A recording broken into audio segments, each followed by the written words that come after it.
ಎಲ್ಲರಿಗೂ ನಮಸ್ಕಾರ. ಈ ದಿನ ಅಲ್ಲಮ ಪ್ರಭುಗಳ ವಚನಾರ್ಥ ಚಿಂತನೆ. ಇದು 18ನೆಯ ವಿಡಿಯೋ. ಅಲ್ಲಮ ಪ್ರಭುವಿನ ವಚನಗಳಲ್ಲಿ ಟೀಕೆ, ವಿಮರ್ಶೆ, ಖಂಡನೆ ಇದು ಇವತ್ತಿನ ವಿಷಯ. ಅಲ್ಲಮ ಪ್ರಭುಗಳು ಅಂದಿನ ಧಾರ್ಮಿಕ ಜೀವನದ ಅನೇಕ ವ್ಯತ್ಯಯಗಳನ್ನು, ವೈರುಧ್ಯಗಳನ್ನು, ಡಂಬಾಚಾರ ಡೋಂಗಿತನಗಳನ್ನು, ಅಪಾರ್ಥದ ಅನಾಚಾರಗಳನ್ನು, ದುರಹಂಕಾರದ ದುರಾಚಾರಗಳನ್ನು ತಮ್ಮ ವಚನಗಳಲ್ಲಿ ನಿರ್ಭಿಡೆಯಿಂದ ಟೀಕಿಸಿದ್ದಾರೆ, ಖಂಡಿಸಿದ್ದಾರೆ. ಈ ಟೀಕೆಗೊಳಗಾದವರಲ್ಲಿ ಕೇವಲ ವೈದಿಕರೆಂದೇನೂ ಅರ್ಥವಲ್ಲ, ವೈದಿಕೇತರರು ಇದರೊಳಗೆ ಇದ್ದಾರೆ. ವೈದಿಕರನ್ನ ಟೀಕಿಸಿದ್ದನ್ನು, ಹಿರಿಯರೆಂದು ಟೀಕಿಸಿದ್ದನ್ನು ಪ್ರತ್ಯೇಕ ನಾನು ಚರ್ಚಿಸಿದ್ದೇನೆ.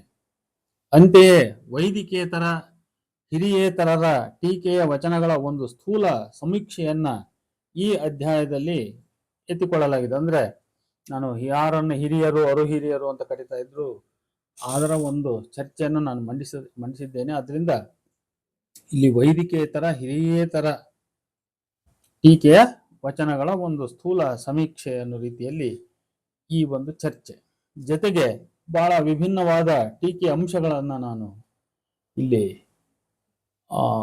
ಒಟ್ಟಿಗೆ ತರುವ ಒಂದು ಪ್ರಯತ್ನ ಮಾಡಿದ್ದೆ. ಸಾಧಕರೆಲ್ಲರೂ ಸಾಧಿಸ ಹೋಗಿ ಅಭೇದ್ಯವನರಿಯದೆ ಕೆಟ್ಟರು ಅಂತೇಳಿ ಅಲ್ಲಮ ಪ್ರಭುವಿನ 124ನೆಯ ವಚನ. ಅಂದ್ರೆ ನಾನೂ ಸಾಧಕ, ನೀನೂ ಸಾಧಕ, ಎಲ್ಲರೂ ಸಾಧಕರೇ ಎಂಬಂತಹ ವಾತಾವರಣ ಮಿಕ್ಕಿದ ಕಾಲವದು. ಆದರೆ ಅವರು ಅಭೇದ್ಯವರಿಯದೆಯೇ ಕೆಟ್ಟರು ಎಂದರೆ ಅದ್ವಯವನರಿಯದೇ ಕೆಟ್ಟರು ಎಂದು ಅವರನ್ನ ಇಲ್ಲಿ ಟೀಕಿಸಲಾಗಿದೆ. ಅಲ್ಲಮ ಪ್ರಭುವಿಗೆ ಅದ್ವಯ ಅರಿಯದವರ ಬಗ್ಗೆ ಗೌರವವಿಲ್ಲ. ಕೊಟ್ಟ ಕುದುರೆಯ ನೇರಲರಿಯದೆ ಮತ್ತೊಂದು ಕುದುರೆಯ ನೇರ ಬಯಸುವವರು ವೀರರು ಅಲ್ಲ, ಧೀರರು ಅಲ್ಲ. ಇಂಥವರು ನೆರೆಮೂರು ಲೋಕವೆಲ್ಲವೂ ಹಲ್ಲಣವು ಹೊತ್ತುಕೊಂಡು ತೊಳಲುತ್ತಾ ಇದ್ದಾರೆ, ಗುಹೇಶ್ವರನೆಂಬ ಲಿಂಗವನೆತ್ತಬಲ್ಲರು ಅಂತ ಟೀಕಿಸುತ್ತಾನೆ ಅಲ್ಲಮ ಪ್ರಭು 127ನೆಯ ವಚನದಲ್ಲಿ. ಹೇಗಿತ್ತು 12ನೆಯ ಶತಮಾನದ ಸಮಾಜ, ಅಂದಿನ ಜನರ ಧಾರ್ಮಿಕ ಸಾಂಸ್ಕೃತಿಕ ಜೀವನ? ಅಲ್ಲಮ ಪ್ರಭುವಿನ 1217ನೆಯ ವಚನ ಹೀಗೆನ್ನುತ್ತದೆ: ತನು, ಮನ, ಧನ ಈ ತ್ರಿವಿಧಗಳ ಗೆಲಲರಿಯದೆ ಭ್ರಮೆಗೊಂಡಿತ್ತು ಲೋಕವೆಲ್ಲವೂ. ತನು ದಾಸೋಹಕ್ಕೆ ಸವೆಸಿ ಗೆಲ್ಲಬಲ್ಲಡೆ, ಧನವ ಜಂಗಮಕ್ಕೆ ಸವೆಸಿ ಗೆಲ್ಲಬಲ್ಲಡೆ, ಸಂಗನ ಬಸವಣ್ಣನಲ್ಲದೆ ಮತ್ತಾರನೂ ಕಾಣೆ. ಗುಹೇಶ್ವರ, ನಿಮ್ಮ ಶರಣ ಸಂಗನ ಬಸವಣ್ಣಂಗೆ ನಮೋ ನಮೋ ಎನ್ನುತ್ತಿರ್ದೆನು. ಶರಣರ ದೃಷ್ಟಿಯಲ್ಲಿ ತ್ರಿವಿಧಗಳ ಅರ್ಥಪೂರ್ಣ ಸದ್ವಿನಿಯೋಗವೆಂದರೆ ಅದನ್ನ ಗುರುಲಿಂಗ ಜಂಗಮಕ್ಕೆ ಸವೆಸುವುದು. ಇದನ್ನು ಮಾಡುತ್ತಿದ್ದ ಏಕೈಕ ವ್ಯಕ್ತಿ ಬಸವಣ್ಣ. ಆದರೆ ಲೋಕದ ಜನಕ್ಕೆ ಈ ಬಗ್ಗೆ ಖಚಿತ ಜ್ಞಾನ ಮತ್ತು ನಿರ್ದೇಶನ ಎರಡೂ ಇರಲಿಲ್ಲ. ಅಂದಿನ ಸಮಾಜದ ಇನ್ನೊಂದು ದೊಡ್ಡ ದೋಷವೆಂದರೆ ತಾವೂ ಅರಿಯರು, ತಿಳಿದವರು ಹೇಳಿದ ಉಪದೇಶವನ್ನು ಕೂಡ ಕೇಳರು. ತಮ್ಮ ತಾವರಿಯರು, ಹೇಳಿದಡೂ ಕೇಳರು. ಆರರ ಹೊಲವ ಏನೆಂದರಿಯರು, ಎಂಟರ ಕಂಟಕವ ಮುನ್ನರಿಯರು. ಏರಿದ ಬೆಟ್ಟವ ಇಳಿಯಲರಿಯದವರ ಏನೆಂಬೆ ಗುಹೇಶ್ವರ ಅಂತ ಹೇಳ್ತಾನೆ ಅಲ್ಲಮ ಪ್ರಭು 1229ನೆಯ ವಚನದಲ್ಲಿ. ಲೋಕ ಬಹಳ ವಿಚಿತ್ರವಾದದ್ದು. ಧರ್ಮವಂತರಿಗಿಂತ ಸಾತ್ವಿಕರಿಗಿಂತ ಅಸಾತ್ವಿಕರೇ ಹೆಚ್ಚು. ಸಾತ್ವಿಕ ಜೀವನ ನಡೆಸಿ ಸದ್ಗತಿ ಕಾಣುವವರಿಗಿಂತ ಹಾಗೆ ಅಸಾತ್ವಿಕ ಮಾರ್ಗದಲ್ಲಿ ಕೆಟ್ಟವರೇ ಅಧಿಕ. ದೇಶ, ಸಂಬಂಧ, ಕಾಮ ಈ ತ್ರಿವಿಧ ಗುರಿಯಾಗಿ ಲಯವಾಗಿ ಹೋದವರ ಕಂಡೆ, ಆದರೆ ನೀ ಗುರಿಯಾಗಿ ಹೋದವರ ಆರನೂ ಕಾಣೆ ಎಂದು ಅಲ್ಲಮ ಪ್ರಭು ವ್ಯಥೆಪಡುತ್ತಾನೆ 132ನೆಯ ವಚನದಲ್ಲಿ. ಇನ್ನೊಂದು ವಚನ 464, ಅದು ಹೀಗಿದೆ: ಕುಲಮದ, ಛಲಮದ, ವಿದ್ಯಾಮದದವರ ತೋರದಿರ, ಅವರ ಆರೂಢ ಪದವಿಯನಗೆ ತೋರದಿರ, ಅವರ ಗರುವ ಗಂಭೀರವೆನಗೆ ತೋರದಿರ, ಶಮೆ ದಮೆಯುಳಿದು ದಶಮುಖ ನಿಂದು ಲಿಂಗದಲ್ಲಿ ಲೀಯವಾದವರನಲ್ಲದೆ ಎನಗೆ ತೋರದಿರಾ ಗುಹೇಶ್ವರ ಎನ್ನುತ್ತಾರೆ ಅಲ್ಲಮಪ್ರಭು. ಬಹಳ ಸ್ಪಷ್ಟವಾಗಿಯೇ ಈ ವಚನದಲ್ಲಿ ಅಲ್ಲಮನಿಂದ ನಿರಾಕರಿಸಲ್ಪಟ್ಟ ಜನಸಾಧಾರಣರಲ್ಲವರು, ಅವರೊಂದು ಇಲೈಟ್ ವರ್ಗ, ವೈದಿಕ ಪುರೋಹಿತಶಾಹಿ ಒಳಗೊಂಡಂತಹ ಉತ್ತಮ ಧಾರ್ಮಿಕ ಸ್ಥಾನಮಾನವುಳ್ಳ ಒಂದು ವರ್ಗ, ಸಮಾಜದ ಬಹಳ ಪ್ರತಿಷ್ಠಿತರು. ಆದರೆ ಅಲ್ಲಮಾದಿ ಶರಣರು ಬೋಧಿಸುವಂತಹ ಧಾರ್ಮಿಕ ಜೀವನದ ರೀತಿ ನೀತಿಗೆ ಹೊರಗಿನವರವರು. ಶರಣರು ಇಷ್ಟಪಡದ ಅಷ್ಟಮದದವರು. ಲೋಕ ವಿಚಿತ್ರವಾದುದು. ಸತ್ಯವಂತರಿಗಿಂತ ಅಸತ್ಯವಂತರೇ ಹೆಚ್ಚು, ಪ್ರಾಮಾಣಿಕರಿಗಿಂತ ಅಪ್ರಾಮಾಣಿಕರು, ಒಂದನ್ನು ಇನ್ನೊಂದನ್ನಾಗಿ ಮಾಡಿ ಹೊಟ್ಟೆ ಹೊರೆಯುವವರೇ ಹೆಚ್ಚು. ಅಂಥವರನ್ನ ಟೀಕಿಸುತ್ತದೆ ಈ ಮುಂದಿನ ವಚನ. ಹಗಲ ಇರುಳ ಹಗಲ ಮಾಡಿ, ಆಚಾರವ ಅನಾಚಾರವ ಮಾಡಿ, ಅನಾಚಾರವ ಆಚಾರವ ಮಾಡಿ, ಭಕ್ತನ ಭವಿಯ ಮಾಡಿ, ಭವಿಯ ಭಕ್ತನ ಮಾಡಿ, ನುಡಿಬವರ ಮಾತ ಕೇಳಲಾಗದು ಗುಹೇಶ್ವರ ಅಂತ 172ನೇ ವಚನ. ಹೀಗೆ ಟೀಕೆಗೊಳಗಾದ ದುರ್ನಡಾವಳಿಕೆಯವರು ಜನಸಾಧಾರಣರಲ್ಲ. ಇದೊಂದು ಶ್ರೇಷ್ಠ ವರ್ಗ ಎಂಬುದನ್ನು ನಾವು ಮರೆಯಬಾರದು. ಈ ವಚನದಲ್ಲಂತೂ ಟೀಕೆಗೊಳಗಾದ ಈ ಕುಟಿಲ ವಿದ್ಯೆಯವರೆಲ್ಲ ಹೆಚ್ಚು ಕಮ್ಮಿ ಶೈವ ಪುರೋಹಿತ ವರ್ಗವೇ. ಇವರು ಜಗದ್ವಂದ್ಯರೆಂದು ನುಡಿದು ನಡೆದು ಭವಬಂಧನದ ಕುಣಿಕೆಯ ಕಳೆಯಲರಿಯದವರು. 483ನೇ ವಚನ ಹೇಳುತ್ತೆ, ಜಗದ್ವಂದ್ಯರೆಂದು ನುಡಿದು ನಡೆದು ಭವಬಂಧನದ ಕುಣಿಕೆಯ ಕಳೆಯಲರಿಯದವರು. ಹೋಮವ ಮಾಡುವವರ ಕಂಡೆ, ಹೊಗೆಯ ನಿಲ್ಲಿಸುವವರ ಕಾಣೆ, ದೂರ ದಾರಿ ನಡೆವವರ ಕಂಡೆ, ಕಾಲುಗಳ ನುಂಗುವವರ ಕಾಣೆ, ಆಲುತ್ತ ಬೊಬ್ಬೆಗೊಟ್ಟು ರಣದೊಳಗೆ ಅಳಿದು ಮುಂಡ ಮುಂದೆ ನಡೆದಾಡುವವರ ಕಂಡೆ, ಹರಿದ ಶಿರವ ಹಿಡಿದುಕೊಂಡು ಕುಣಿದಾಡುವವರ ಕಾಣೆ ಗುಹೇಶ್ವರ. ಇದು 489ನೇ ವಚನ. ಪ್ರಭು ಅಪೇಕ್ಷಿಸುವಷ್ಟು ನಿರೀಕ್ಷಿಸುವಷ್ಟು ದಿಟ್ಟತನ ಸಾಮರ್ಥ್ಯವುಳ್ಳವರಿಲ್ಲ ಸಮಾಜದಲ್ಲಿ ಎಂಬುದು ಈ ವಚನದ ಒಟ್ಟಭಿಪ್ರಾಯ. ಇಲ್ಲಿಯೂ ಸಹ ಶ್ರೇಷ್ಠ ವರ್ಗವೇ ಟೀಕೆಯ ವಸ್ತು. ತಮ್ಮ ಸುತ್ತಮುತ್ತ ಕಾಣುವ ಶ್ರೇಷ್ಠವಾದುದನ್ನು ಕಾಮವಿಕಾರ ಭಾವನೆಯಿಂದ ನೋಡುವ ವಿಕಾರಿಗಳು ಲಿಂಗವನೆತ್ತಬಲ್ಲರೆಂಬ ಟೀಕೆ ಅಲ್ಲಮಪ್ರಭುವಿನ 486ನೇ ವಚನದ್ದು. ಇಷ್ಟಲಿಂಗವ ತೋರೆ ಮೃಷ್ಟಾನ್ನವ ಹಾರುವವರಿಗೆ ಇಷ್ಟಾರ್ಥ ಸಿದ್ಧಿ ಇನ್ನೆಲ್ಲಿಯದು ಎಂಬಿ ವಚನದಲ್ಲಿ, ಅಂದ್ರೆ 473ನೇ ವಚನದಲ್ಲಿ ಇಷ್ಟಲಿಂಗ ದೀಕ್ಷೆ ನೀಡುವುದನ್ನೇ ಒಂದು ಜೀವನೋಪಾಯ ಮಾಡಿಕೊಂಡ ಪುರೋಹಿತ ವರ್ಗವನ್ನ ಟೀಕಿಸುವ ಅಲ್ಲಮಪ್ರಭುಗಳು ಅಂಥವರಿಗೆಲ್ಲಿಯದು ಲಿಂಗ ಜಂಗಮ ಪಾದೋದಕ ಪ್ರಸಾದ ಎಂದು ಪ್ರಶ್ನೆ ಮಾಡುತ್ತಾರೆ. ಅಲ್ಲದಾಟವನಾಡಿ ಎಲ್ಲರೂ ಮುಂದುಗೆಟ್ಟರು ಎಂದು ಟೀಕಿಸುತ್ತಾರೆ. ಪರೋಕ್ಷವಾಗಿ ವೈದಿಕರನ್ನು ಟೀಕಿಸಿದ ವಚನವೊಂದು ಹೀಗಿದೆ: ನೀರ ಬೊಂಬೆಯ ಚೋಹವ ತೊಟ್ಟು, ಅಗ್ನಿಯ ಬಣ್ಣದ ಹೊದಕೆಯ ಹೊದ್ದು, ಗಾಳಿಯ ಗತಿಯಲ್ಲಿ ಸುಳಿದಾಡುವ ಪ್ರಾಣಿಗಳು ದೇವರ ನೆತ್ತಬಲ್ಲರು ಗುಹೇಶ್ವರ ಅಂತ 1303ನೇ ವಚನ. ನೀರ ಬಣ್ಣದ ಚೋಹ ಎಂದರೆ ತಿಳಿ ಬಿಳಿಯ ಧೋತರ, ಅಗ್ನಿಯ ಬಣ್ಣದ ಹೊದಕೆ ಎಂದರೆ ಕೆಂಪು ವರ್ಣದ ಜರತಾರಿ ವಸ್ತ್ರ ಸೆಲ್ಲೆ. ಈ ವೇಷದಲ್ಲಿ ಲಘು ಬಗೆಯಿಂದ ಗಾಳಿಯಂತೆ ಸುಳಿಯುವ ಪ್ರಾಣಿಗಳು. ಇಂಥವರೆತ್ತಬಲ್ಲರು ಆ ಗುಹೇಶ್ವರನನ್ನು. ಮತ್ತೆ ಕೆಲವರಿಗೆ ಧರ್ಮತತ್ವ ಮತ್ತು ಆಚಾರದ ಸ್ಪಷ್ಟ ತಿಳುವಳಿಕೆ ಇಲ್ಲದೆ ಅಥವಾ ತಿಳಿಯಲೊಲ್ಲದೆ ತಮಗೆ ತಿಳಿದಂತೆ ನಡೆದು ತೋರಿಕೆಯ ಧರ್ಮ ಮೆರೆಯುವವರುಂಟು. ಇಂಥವರನ್ನ ಟೀಕಿಸಿ ಹಲವಾರು ವಚನಗಳಿವೆ. ಒಂದು ವಚನ ಹೀಗೆನ್ನುತ್ತದೆ: ಅಷ್ಟದಳ ಕಮಲದ ಮೇಲಿಪ್ಪ ನಿಶೂನ್ಯನ ಮರ್ಮವನರಿಯದೆ ಪ್ರಾಣಲಿಂಗವೆಂದೆಂಬರು ಸಂತೆಯ ಸುದ್ದಿಯ ವಂಚಕರು, ಅಂಗದ ಅಪ್ಯಾಯನಕ್ಕೆ ಲಿಂಗವ ನರಸುವ ಭಂಗಿತರ ನೇನೆಂಬೆ ಗುಹೇಶ್ವರ ಅಂತ 142ನೇ ವಚನ. ಅವರಿವರ ಮಾತಿಗೊಳಗಾಗಿ ಪ್ರಾಣಲಿಂಗದ ಸ್ಪಷ್ಟ ತಿಳುವಳಿಕೆ ಇಲ್ಲದ ಜನ ಹೊಟ್ಟೆಯ ಹಸಿವಿಗೆ ಲಿಂಗವನ್ನು ನೆನೆಸಿಕೊಳ್ಳುವ ಭಂಗಿತರು. ಇಂಥವರು ಹಸಿವಾಗಿದೆ ಎಂದು ಮಜ್ಜನ ಕೆರೆವರು, ಕೃಷಿಯಾಗಿದೆ ಎಂದು ಅರ್ಪಿತವ ಮಾಡುವರು. ಇದೆಂತಹ ಭಕ್ತಿ ಸಂಬಂಧ, ಇದೆಂತಹ ಶರಣ ಸಂಬಂಧ ಎಂದು ಪ್ರಶ್ನಿಸುತ್ತದೆ 159ನೇ ವಚನ. ಮತ್ತೆ ಕೆಲವರು ಮಾಡಿದ ಓಗರ ಮಾಡಿದಂತಿದ್ದಿತು, ಅಂದರೆ ಓಗರಕ್ಕೆ ಸಂಸ್ಕಾರ ನೀಡಿ ಅದು ಪ್ರಸಾದ ಆಗಿರಲಿಲ್ಲ. ನೀಡಿದ ಕೈಗಳೆಡೆಯಾಡುತ್ತಿದ್ದವು. ಲಿಂಗ ಕರ್ಪಿತವ ಮಾಡಿದವೆಂಬರು ಒಂದರಲ್ಲೊಂದು ಸವೆಯದು ನೋಡ. ಅಂದರೆ ನೀಡಿದ ಕೈಗಳು ಅತ್ತಿತ್ತ ಓಡಾಡುತ್ತಲೇ ಇವೆ. ಇವರು ಲಿಂಗ ಕರ್ಪಿಸಿದ್ದೇವೆಂದು ಭಾವಿಸಿದ್ದಾರೆ. ಆದರೆ ಅದು ಲಿಂಗಕ್ಕೆ ಸಲ್ಲಿಕೆಯಾಗಿಲ್ಲ, ಸವೆದಿಲ್ಲ. ಇಂತಿರಲು ಲಿಂಗವಾರೋಗಣೆಯ ಮಾಡಿದೆನೆಂಬರು ತಾವುಂಡು ನಿಮ್ಮ ದೂರುವರು. ಎಂದರೆ ಉಂಡವರು ಈ ಡೋಂಗಿ ಭಕ್ತರು ದೂರುವುದು ಮಾತ್ರ ಆ ದೇವರನ್ನು.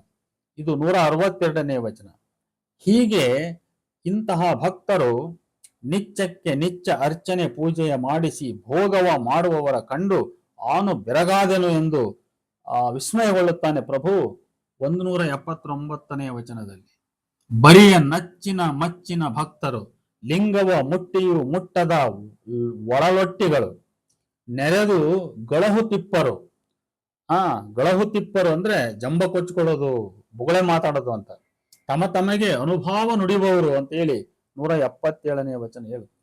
ನೋಡಿ, ಇಲ್ಲಿ ಗಮನಿಸಬೇಕಾದ ಸಂಗತಿ, ಈ ಥರದ ಟೀಕೆಯ ವಚನಗಳಿಗೆ ಒಂದು ಸಂವಹನ ಸಂದರ್ಭವಿದೆ, ಅಂದ್ರೆ ಕಮ್ಯುನಿಕೇಶನ್ ಕಾಂಟೆಕ್ಸ್ಟ್ ಇದೆ ಅಂತ ನನ್ನ ಅರ್ಥ. ಅಲ್ಲಮ ಪ್ರಭುಗಳು ತಾವು ತಮ್ಮ ಸುತ್ತ ಕಂಡ ಧಾರ್ಮಿಕ ನಡತೆಯ ಅಭಾಸ ಅಸಂಗತಗಳನ್ನ ಇಲ್ಲಿ ಟೀಕಿಸುತ್ತಿದ್ದಾರೆ. ಈ ಅಭಾಸವೇ ಅಂದಿನ ಸಮಾಜದ ವಾಸ್ತವ. ಇದರ ವಿರುದ್ಧ ಶರಣರ ಬಂಡಾಯ ಕೇವಲ ಜಾತಿ ವಿರುದ್ಧ ಅಲ್ಲ, ಧಾರ್ಮಿಕ ಡಂಬಾಚಾರ, ಅಭಾಸ, ಅಸಂಗತ ನಡವಳಿಕೆ, ವೈರುಧ್ಯ, ಇದು ಶರಣರ ಟೀಕೆಯ ವಿಮರ್ಶೆಯ ಖಂಡನೆಯ ಬಹಳ ಮುಖ್ಯವಾದ ಒಂದು ವಸ್ತು ಮತ್ತು ಆ ವಚನ ಸಾಹಿತ್ಯದ ಒಂದು ಮುಖ್ಯವಾದ ಆಯಾಮ ಕೂಡ ಹೌದು. ಈ ಅಭಾಸ ವೈರುಧ್ಯಗಳಿಗೆ ಪ್ರತಿಕ್ರಿಯಿಸುತ್ತಲೇ ಶರಣ ತತ್ವ ಹುಟ್ಟಿಕೊಂಡಿದೆ. ಲಿಂಗ ಕಟ್ಟಿಕೊಂಡಾಕ್ಷಣ ನಾನು ಭಕ್ತ ಎಂಬ ತಪ್ಪು ತಿಳುವಳಿಕೆ ಅಂದೂ ಇತ್ತೋ ಇಂದಿಗೂ ಇದೆ. ಇದನ್ನು ಅಲ್ಲಮರ ವಚನ ಟೀಕಿಸುತ್ತದೆ. ಅಂಗದ ಮೇಲೆ ಲಿಂಗ ಸ್ವಾಯತವಾದಡೇನು ಭಕ್ತನಾಗಬಲ್ಲನೆ, ಆ ಕಲ್ಲು ಲಿಂಗವೇ, ಆ ಮಳೆ ಭಕ್ತನೇ, ಇಟ್ಟಾತ ಗುರುವೇ, ಇಂತಪ್ಪವರ ಕಂಡಡೆ ನಾಚುವೆನಯ್ಯ ಗುಹೇಶ್ವರ ಅಂತ 179ನೇ ವಚನದ ಸಾಲುಗಳಿವೆ. ಅದೇ ರೀತಿ ಕಲ್ಲನ್ನೇ ದೇವರೆಂದವರನ್ನು ಕಲ್ಲ ದೇವರೆಂದು ಪೂಜಿಸುವವರು ಆಗದು ಕಾಣಿರೋ ಅಗಡಿಗರಾದಿರಲ್ಲ. ಅಗಡಿಗರು ಅಂದ್ರೆ ಕೆಟ್ಟ ಕೆಲಸ ಮಾಡಿದವರು ಅಂತ, ಅಗಡಿಗರಾದಿರಲ್ಲ ಅಂತ ಹೇಳುತ್ತೆ 210ನೇ ವಚನ. ಒಡಲು ಬಿಡಿದು ಪಾಷಾಣಕ್ಕೆ ಹಂಗಿಗರಾದಿರಲ್ಲ.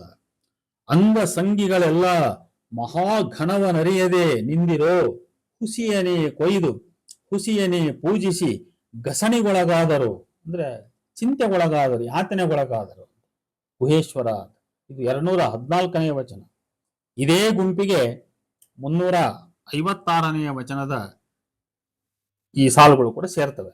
ಅಂಗ ಜೀವಿಗಳೆಲ್ಲ ಅಶನಕ್ಕೆ ನೆರೆದು ಲಿಂಗ ವಾರ್ತೆಯ ನುಡಿವರಯ್ಯ ಎಂಬ ಈ ಸಾಲನ್ನು ಕೂಡ ಸೇರಿಸಬಹುದು.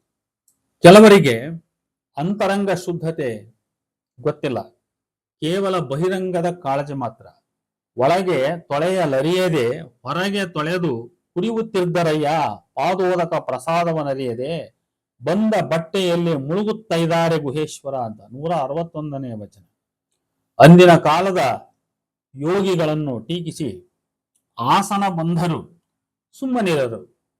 ಭಸ್ಮವ ಹೂಸಿ ಸ್ವರವ ಹಿಡಿದವರು ಸಾಯದಿಪ್ಪರೇ, ಸತ್ಯವನೇ ಮರೆದು ಅಸತ್ಯವನೇ ಹಿಡಿದು ಸತ್ತು ಹೋದರ ಗುಹೇಶ್ವರ ಅಂತ. ಇದು 224ನೇ ವಚನ. ಅಚ್ಚ ಪ್ರಸಾದಿ ನಿಚ್ಚ ಪ್ರಸಾದಿ ಎಂಬ ಮುಚ್ಚಟ ಮುದಿ ಹೊಲೆಯರಿರ ಬೈತಾನೆ ಅಲ್ಲಮ ಪ್ರಭು. ಅಚ್ಚ ಪ್ರಸಾದಿ ನಿಚ್ಚ ಪ್ರಸಾದಿ ಎಂಬ ಮುಚ್ಚಟ ಮುದಿ ಹೊಲೆಯರಿರ, ನೀವು ಕೇಳಿರೋ ಮುಟ್ಟುವ ಯೋನಿ ಮೆಟ್ಟುವ ಪಾದರಕ್ಷೆ, ಈ ಎರಡೆಂಬ ಉಭಯ ಭ್ರಷ್ಟರಿಗೆ ಎಲ್ಲಿಯದು ಪ್ರಸಾದ ಗುಹೇಶ್ವರ ಅಂತ 745ನೇ ವಚನ.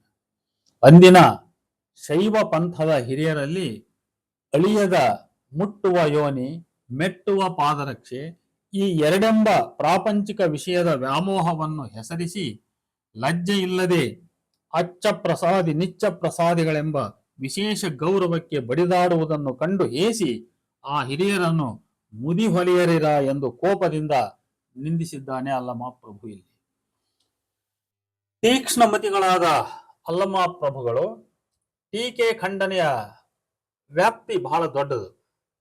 ಅದು ಅವರ ಸುತ್ತಲಿನ ಸಾಮಾಜಿಕರು, ಶರಣರು ಮುಂತಾದವರ ಆಚಾರ ವಿಚಾರಗಳಲ್ಲಿ ಕಂಡುಬಂದ ಲೋಪ ದೋಷಗಳಿಂದ ಹಿಡಿದು ಕೆಲವು ಪೌರಾಣಿಕ ಕಲ್ಪನೆಗಳು, ತಾತ್ವಿಕ ಚಿಂತನೆಗಳು ಇನ್ನೂ ಮುಂತಾದ ವಿಷಯಗಳನ್ನು ಕೂಡ ಅವರ ಟೀಕೆ ಒಳಗೊಂಡಿದೆ.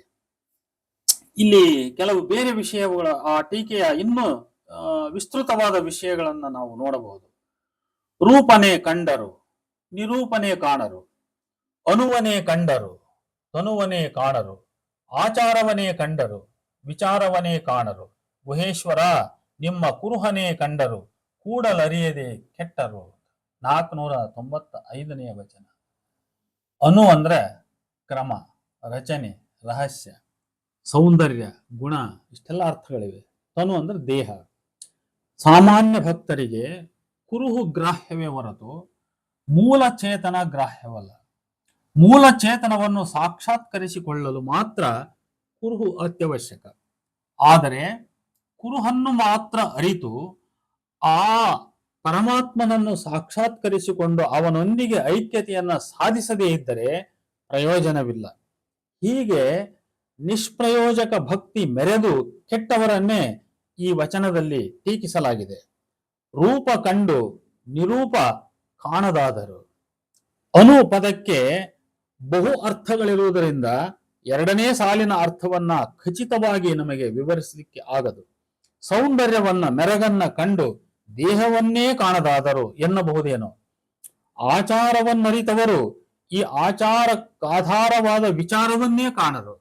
ಹಾಗೆಯೇ ಆ ಶಿವನ ಕುರುಹು ಕಂಡರೇ ಹೊರತು ಆ ಶಿವಚೇತನದೊಂದಿಗೆ ಸಂಯೋಗ ಸಾಧಿಸಲರಿಯದೆ ಕೆಟ್ಟರು ಎಂದು ವ್ಯರ್ಥ ಭಕ್ತಿ ಆಚಾರವನ್ನ ಟೀಕಿಸಿದ್ದಾರೆ ಈ ವಚನದಲ್ಲಿ ಅಲ್ಲಮ ಪ್ರಭುಗಳು. ಇದರ ನಂತರ 496ನೇ ವಚನವು ಠಕ್ಕು ವಂಚಕತನಗಳ ವೇಷಧಾರಿಗಳ ಟೀಕೆಯಾಗಿದೆ. ಇರುಳೊಂದು ಮುಖ, ಹಗಲೊಂದು ಮುಖ, ಕಾಯ ಒಂದು ಮುಖ, ಜೀವ ಒಂದು ಮುಖ, ಬುದ್ಧಿಯ ನರಿಯದಿದೆ ನೋಡ, ಪ್ರಾಣಲಿಂಗವೆಂಬ ಭ್ರಾಂತು ನೋಡ. ಇದು ಕಾರಣ 3 ಲೋಕವೇದೆ, ಬರುಸೂರೆ ಓಯಿತ್ತು ಗುಹೇಶ್ವರ ಅಂತ. ಬರುಸೂರೆ ಓಯಿತ್ತು ಗುಹೇಶ್ವರ ಅಂತ. ಇದು 496ನೇ ವಚನ.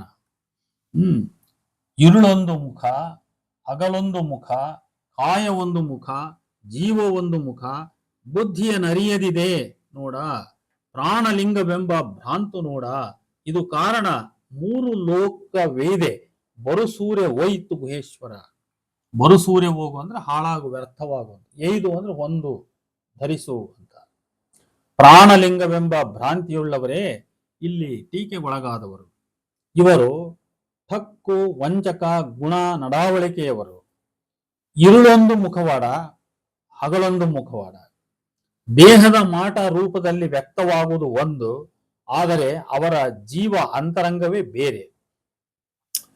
ಒಂದಕ್ಕೊಂದು ತಥಾಕಥಿತ ಸಂಬಂಧವೇ ಇಲ್ಲ. ಒಳಗೊಂದು ಹೊರಗೊಂದು. 3ನೇ ಸಾಲು ಹೇಳುತ್ತದೆ ಬುದ್ಧಿಯ ನರಿಯದಿದೆ ನೋಡ ಅಂತ. ದ್ವಂದ್ವಾರ್ಥ ಹೊಂದಿದೆ ಎನಿಸುತ್ತದೆ.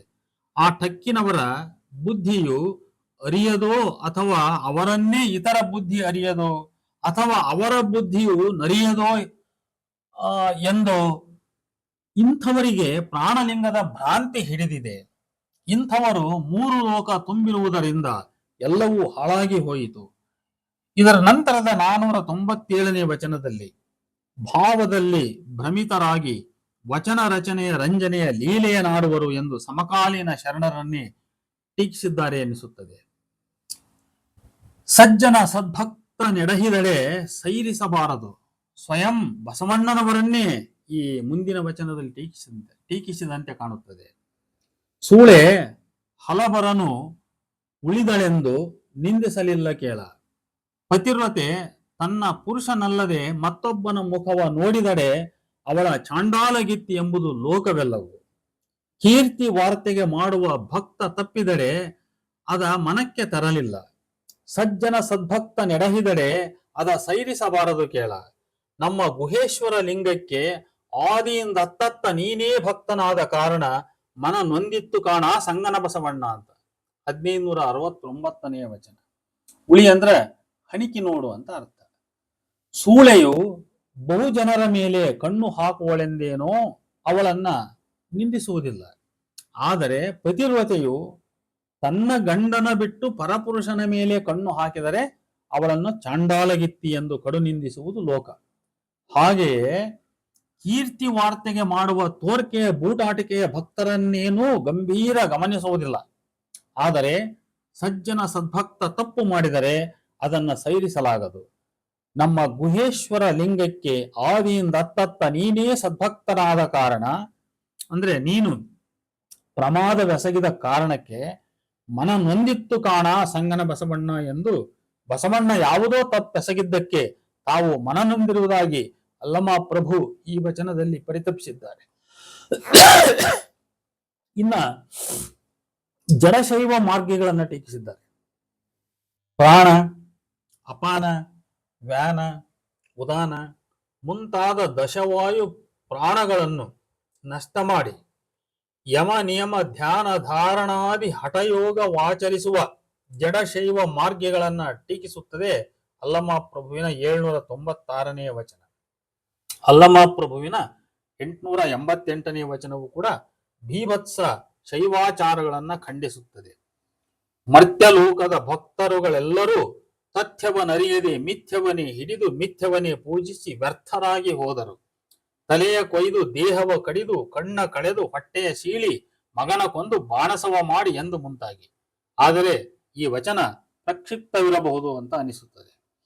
ಇನ್ನ ಪೌರಾಣಿಕ ದೇವತೆಗಳು ಮುನಿಗಳನ್ನ ಮತ್ತು ಬಹುದೈವತಗಳ ಕಲ್ಪನೆಗಳನ್ನ ನಿರಾಕರಿಸಿ ಕೆಲವು ವಚನಗಳನ್ನು ನೋಡಬಹುದು. ಸನಕ ಸನಂದಾದಿ ಮುನಿ ಜನಗಳೆಲ್ಲರೂ ಭಸ್ಮಾಂಗಿಗಳೆಲ್ಲರೂ ಇವರು ಸತ್ಯರೆಂಬುದು ಹುಸಿ, ನಿತ್ಯರೆಂಬುದು ಹುಸಿ, ಸತ್ತರೆಂಬುದು ದಿಟ ಗುಹೇಶ್ವರ ಅಂತ 505ನೇ ವಚನ. ಕೊನೆಯ ಸಾಲಿನ ಲೇವಡಿ ಗಮನ ಸೆಳೆಯುತ್ತದೆ. ಅಲ್ಲಮ ಪ್ರಭುವಿನ 508ನೇ ವಚನವು ಕಾಮಿಸುವ ಕಲ್ಪಿಸುವ ಬ್ರಹ್ಮನೊಬ್ಬ ರೊತಗೇಡಿ ಎಂದು, ವಿಷ್ಣುವೆಂಬುವನು ಸತ್ತು ಬಿದ್ದನೆಂದು, ರುದ್ರನೊಬ್ಬ ಅಬದ್ಧ ವಿಚಾರಿ ಎಂದು ನಿಂದಿಸಿ ಅವಿಚಾರದಲ್ಲಿ ಎಲ್ಲರನ್ನೂ ಕೊಂದ ಕೊಲೆ ನಿಮ್ಮ ತಾಗುವುದು ಗುಹೇಶ್ವರ ಎಂದು ಶಿವನನ್ನೆಚ್ಚರಿಸದೇ ಬಿಟ್ಟಿಲ್ಲ. ಅಲ್ಲಮ ಪ್ರಭುವಿನ 512ನೇ ವಚನವು ರುದ್ರ, ಭದ್ರ, ಶಂಕರ, ಶಶಿಧರ ಎಂಬ ಗಣೇಶ್ವರರನ್ನು ಅಲ್ಲದೆ ಪೃಥ್ವಿಪೀಠ ಆಕಾಶವನ್ನು ಲಿಂಗ ಮಾಡಿಕೊಂಡವನೊಬ್ಬ ಗಣೇಶ್ವರ, ಬಲ್ಲಾಳನ ವಧುವ ಬೇಡಿದವನು, ಶಿರಿಯಾಳನ ಮಗನ ಭಿಕ್ಷವ ಬೇಡಿದವನು, ನೀಲಕಂಠನೆಂಬ ಗಣೇಶ್ವರನ ಹೀಗೆ ಶಿವನ ಪೌರಾಣಿಕ ಗಣೇಶ್ವರ ಅವತಾರಗಳೆಲ್ಲವನ್ನೂ ಹೆಸರಿಸಿ ಇವರೆಲ್ಲರೂ ನಮ್ಮ ಗುಹೇಶ್ವರ ಲಿಂಗದೊಳಗಡಗಿಪ್ಪರು ಎನ್ನುವ ಅಲ್ಲಮ ಪ್ರಭುಗಳು ನಿರಾಕಾರ ಪರಶಿವನನ್ನು ಮಾತ್ರ ಒಪ್ಪುವರು. ನೋಡಿ, ಇನ್ನೊಂದು ವಚನ ಹೀಗಿದೆ: ಅತಿರಥ ಸಮರಥರೆನಿಪ ಹಿರಿಯರು ಮತಿಗೆಟ್ಟು ಮರುಳಾದರಲ್ಲ, ದೇವ ಸತ್ತ ಬ್ರಹ್ಮ ಒತ್ತ ವಿಷ್ಣು ಕಿಚ್ಚ ಹಿಡಿದ ಗಂಗೆ ಗೌರಿಯರಿಬ್ಬರು ಬರು ಮುಂಡೆಯರಾದರು, ಇದ ಕಂಡು ಬೆರಗಾದೆ ಗುಹೇಶ್ವರ ಅಂತೇಳಿ 549ನೇ ವಚನ. ಇಲ್ಲಿ ವಿಡಂಬನೆಗೊಳಗಾದವರು ಇಂತಹ ದೇವತೆಗಳ ಕಲ್ಪನೆಗಳನ್ನು ನಂಬಿ ಮರುಳಾದ ಮತಿಗೆಟ್ಟ ಹಿರಿಯರು. ಇವರು ಜನಸಾಧಾರಣರಲ್ಲ, ಅಂದಿನ ಕಾಲದ ಶಾಸ್ತ್ರ ಕೋವಿದರೆ. ಅಂತೆಯೇ ಅವರು ಕಲ್ಪಿಸಿದ ದೇವತೆಗಳ ಕಲ್ಪನೆಗಳನ್ನ ಕಸದಂತೆ ತಳ್ಳಿ ಹಾಕಿದ್ದಾರೆ ಇಲ್ಲಿ ಅಲ್ಲಮ ಪ್ರಭು. ಇದೇ ರೀತಿಯಲ್ಲಿಯೇ ಅಲ್ಲಮ ಪ್ರಭುವಿನ 842ನೇ ವಚನವು ಅರ್ಧನಾರೀಶ್ವರ, ತ್ರಿಪುರ ವಿಜಯ, ಕುಮಾರಿ, ಜಟಾಜೂಟಧಾರಿ ಎಂಬ ಪೌರಾಣಿಕ ಶಿವನ ಕಲ್ಪನೆಗಳನ್ನು ಜಾಣರಲ್ಲದವರ ಸೃಷ್ಟಿ ಎಂದು, ನಮ್ಮ ಗುಹೇಶ್ವರ ಲಿಂಗ ಇಂತಹ ಬಹುರೂಪದವನಲ್ಲ ಎಂದು ಪೌರಾಣಿಕ ಶಿವನಿಗೂ ಪ್ರಭುವಿನ ಪೂಜ್ಯ ದೈವತ ಗುಹೇಶ್ವರನಿಗೂ ಸಂಬಂಧವೇ ಇಲ್ಲ ಎನ್ನುತ್ತದೆ. ಇನ್ನ 525ನೇ ವಚನವು ಅಂದಿನ ಸಾಮಾಜಿಕರು ಕಲ್ಪಿಸಿದ ಬಗೆ ಬಗೆ ದೈವಗಳನ್ನ ಲೇವಡಿಸುತ್ತದೆ. ಊರೊಳಗೊಂದು, ಮಡುವಿನಲ್ಲೊಂದು, ಅಡವಿಯಲ್ಲೊಂದು, ಮಡಿಲಲ್ಲೊಂದು ದೈವ. ಈ ವಚನದ ಈ ಮುಂದಿನ ಸಾಲುಗಳನ್ನ ನೋಡಿ: ನೀರು ನೀರು ಕೂಡಿ ಬಯಲು ಬಯಲ ಕೂಡಿ ನರನೆಂಬ ದೇವ ತಾನಿರಾಳವೋ, ಲಿಂಗವೆಂಬುದೊಂದು ಅನಂತದ ಹೆಸರು, ಗುಹೇಶ್ವರನೆಂಬುದೊಂದದೇನೋ. ನೀರು ನೀರು, ಬಯಲು ಬಯಲು ಕೂಡುವುದೆಂದರೆ ಜೀವಾತ್ಮವು ಪರಮಾತ್ಮನಲ್ಲಿ ಐಕ್ಯವಾಗುವುದು. ಹೀಗಾದಾಗ ಸ್ವಯಂ ತಾನೇ ದೇವನಾದ ಮನುಷ್ಯನು ನಿರಾಳ. ಹೀಗೆ ಲಿಂಗವು ನರಹರ ಕೂಡಿದುದು ಅದೇ ಗುಹೇಶ್ವರ. ಈ ರೀತಿಯಲ್ಲಿ ಪ್ರಭುದೇವರು 10 ಹಲವು ಪೌರಾಣಿಕ ಕಲ್ಪನೆಯ ದೇವತೆಗಳನ್ನ ತಳ್ಳಿ ಹಾಕಿ ನರಹರ ಸಂಯೋಗದ ಲಿಂಗವನ್ನ ಎತ್ತಿ ಹಿಡಿದಿರುವುದು ಬಹಳ ವಿಶೇಷ. 545ನೇ ವಚನವು ಜನಪದರ ದೇವತೆಗಳ ಕಲ್ಪನೆಗಳೆಲ್ಲವನ್ನೂ ಕೂಡ ನಿರಾಕರಿಸುತ್ತದೆ.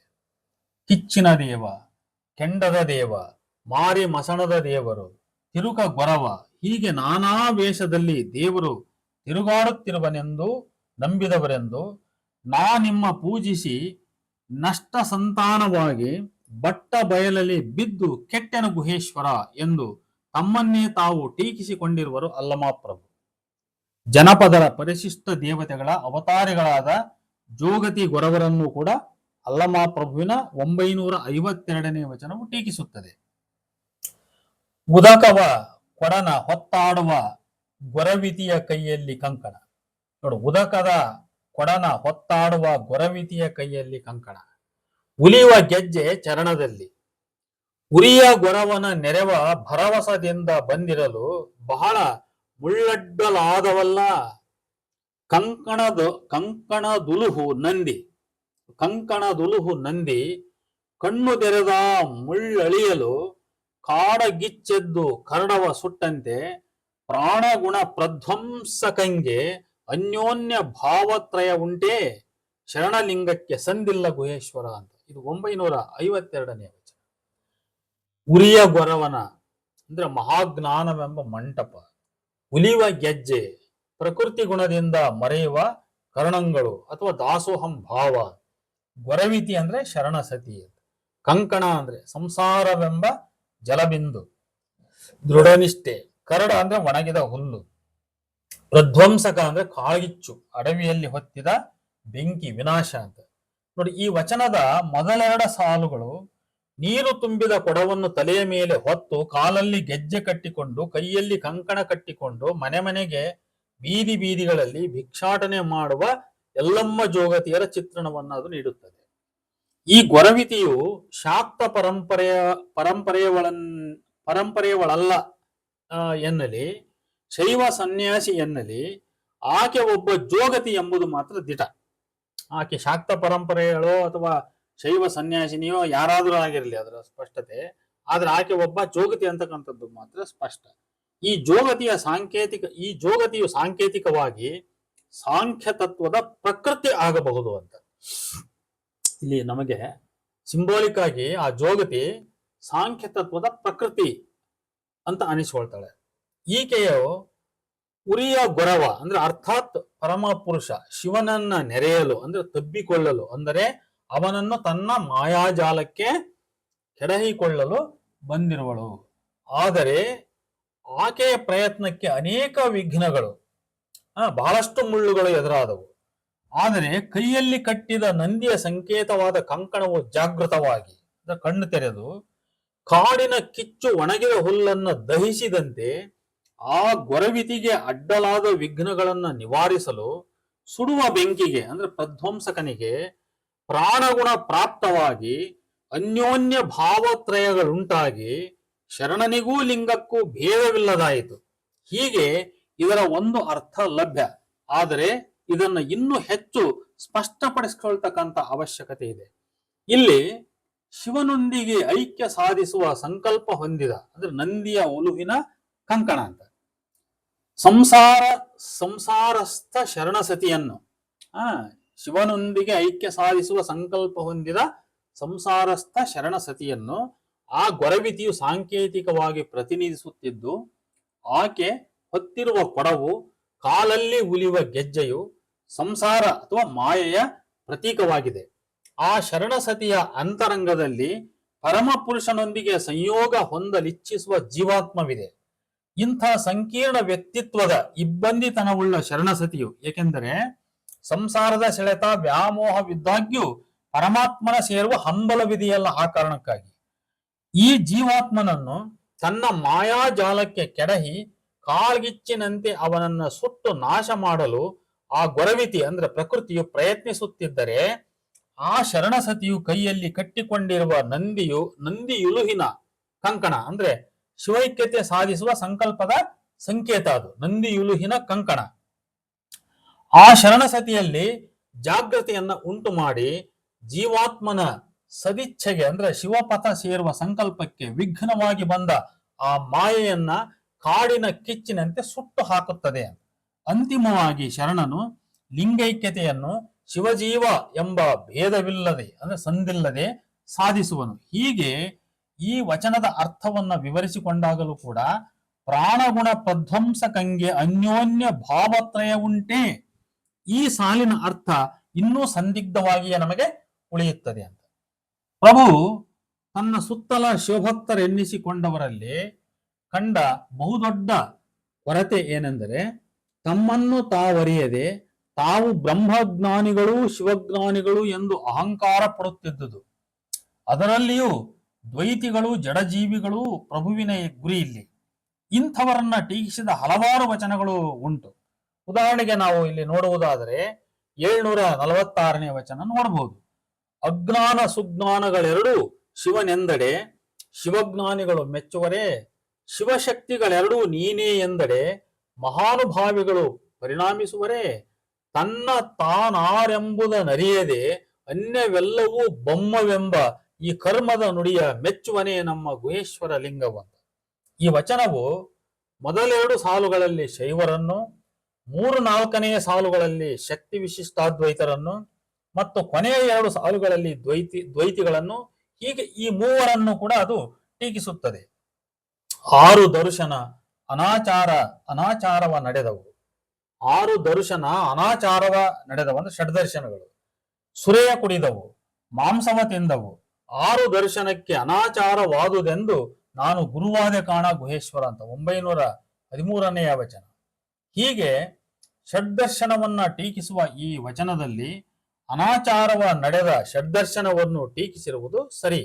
ಆದರೆ ಪ್ರಭುವು ತಾನು ಗುರುವಾದದ್ದು ಆ ಅನಾಚಾರವನ್ನು ತಡೆಯಲೆಂದು ಇದು ಸ್ವಲ್ಪ ಸಂದೇಹ.